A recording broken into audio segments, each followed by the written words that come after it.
What is going on, guys, and welcome back to another Pokemon Ultra Sun and Moon Wi-Fi battle. Today I have another underused match here. This one's against Blue, and I am using a new team here that I threw together. It's a pretty fun one. I decided to use some stuff that I haven't in a while, and that's my boy Goodra. Brought back the Slime Shady, and then along with some stuff like the Clawitzer, I wanted to get this thing to set up with some Swords Dance. And then I also brought an Espeon, because you never ever see Espeon in underused. And I kind of wanted to see what I could get this thing to do. So, looking at my opponent's team, he's definitely got some solid threats against me. I'm mostly worried about the Azumarill, because for some reason I think it's going to be Belly Drum, and if it is, I really don't have a whole lot to do to that thing.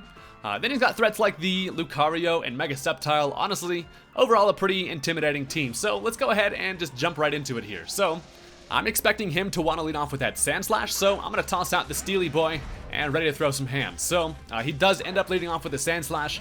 Young Knuckles comes out, and this is actually an interesting matchup for me because I know that he can Rapid Spin away my Stealth Rock, but then again, he can't really hurt me with Earthquake. I'm gonna go ahead and transform here into fucking Optimus Prime. I get much fatter, and I do actually decide to just go ahead and go for Stealth Rock turn 1 to kind of force him to go for that Rapid Spin. So he does actually end up hitting me with an Earthquake first of all, and that's not gonna do too much damage to me because I'm a freaking fat beast, and I do toss out them Stealth Rocks. So I am expecting him to probably just go for the Rapid Spin here. He doesn't have much of a reason not to. Either that, or he's going to go ahead and set up his own Stealth Rock. Either way, it's a free switch and a good opportunity for me to bring in my Starmie. So Patrick Star comes out as he does end up going for the Rapid Spin there. So I can easily scare this thing out with any water move, but I really don't want to over-predict this early in the battle. So I decided to just go for the Hydro Pump as he is going to bring in the Azumarill. So I actually end up missing the Hydro Pump, which you know does happen, and I'm looking at this golden asshole egg like, you are gonna freaking Belly Drum, and I cannot let that happen. So I decide to stay in and just go for the Thunderbolts. It does about half, and he actually ends up going for the Superpower here. So it is good news that I haven't seen it Belly Drum quite yet, although I don't see an item, and I'm kind of thinking it's probably gonna be Choice Band at this point, or some type of Z Crystal. So rather than staying in and going for another Thunderbolt, I do decide to switch into my Optimus here because I expect him to probably actually switch into Sceptile or the Sand Slash. So he does actually end up bringing in Sceptile, and ordinarily this is a great matchup for Mega Aggron because you don't generally see Focus Blast on Mega Sceptile. At least I haven't in a long time, so I'm kind of just hoping that he doesn't end up having Focus Blast, but he stays in and he does show me he does have Focus Blast. He does connect, and that is going to absolutely destroy me. So that kind of sucks. I haven't ran Focus Blast on my Sceptiles in a long time, and I kind of just figured people usually run HP Fire instead, but he had it, and you know that kind of sucks. So now at least I am able to bring in a free switch. I go into Goodra because I win the matchup against pretty much any special attacking dragon. So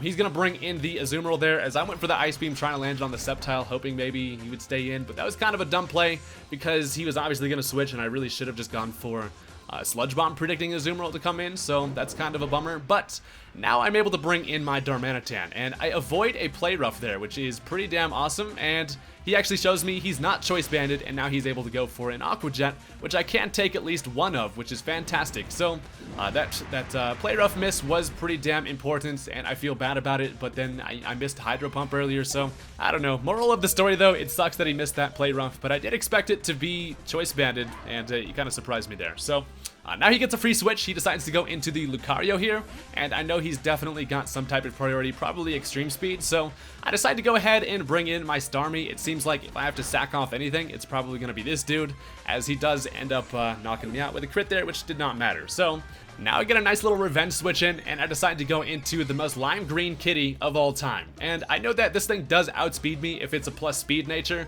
but I'm going to go right for a Psychic here, as he's going to switch into Yanmega.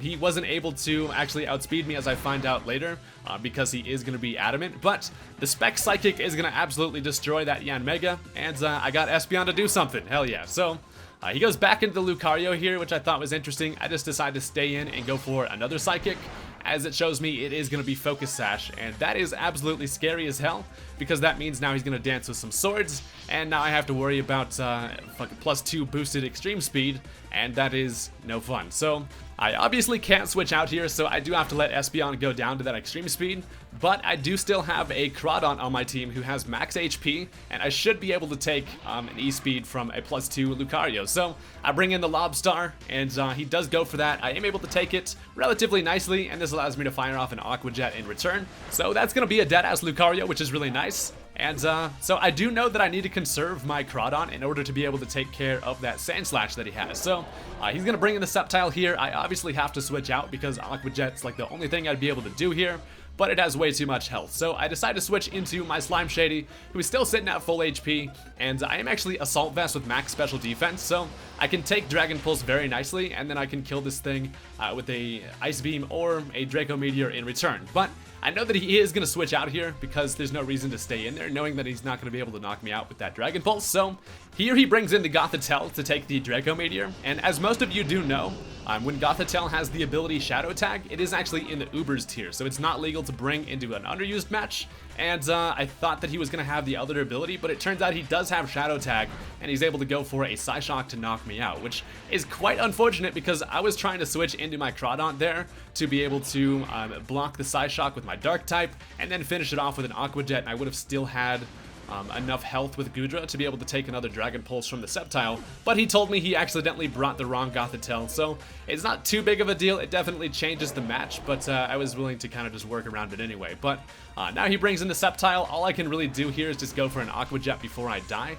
So down goes Crawdon, as he is going to finish me off with a Dragon Pulse, and at this point all I have left is going to be my Darmanitan, and he has the Sceptile and the Sand Slash. So down goes Lobstar, and now all I can do is bring in the boy Damage, ready to at least dish out some serious damage before I go down, and it is time to light up the Christmas tree. So I go for the Flare Blitz, and that is going to light that thing up very nicely, and that is going to kill the Sceptile, but unfortunately he does still have that Sand Slash on the team as I kill myself with Recoil. So I am going to take the loss on that one, but that was still a really fun match, and I had some fun messing around with his team. So thank you guys for watching. Hopefully you enjoyed this battle. If you did, click that like button on the video. It very much helps out, and I will be back with some more Wi-Fi battles soon, guys. Peace out.